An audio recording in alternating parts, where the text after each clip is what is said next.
दिल के भितरिया समाइल बारू देख गजब समाइल बारू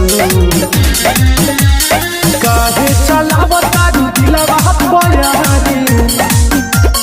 पेन्हेलु साड़ी तो जान लेलु काहे पेन्हेलु साड़ी तो जान लेलु काहे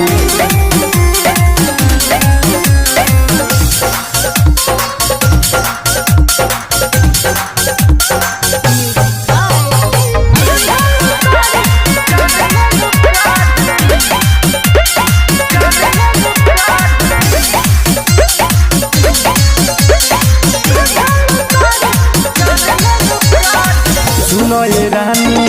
ताहर जवानी लिख दी कहियो कोनो कहानी सुनो ये रानी ताहर जवानी लिख दी कहियो कोनो कहानी हो ऐसा चढ़वलो ना तोरे पोखरी पेन्हेलु साड़ी तो जान लेलु काढ़ी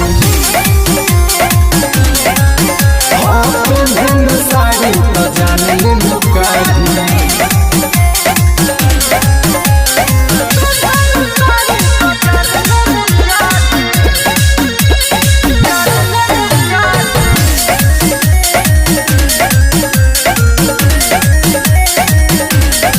कहे दीपकारा रह बचा के मन बुका बिजली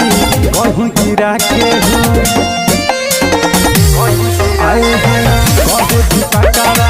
रह बचा के मन बुका बिजली कहीं गिरा के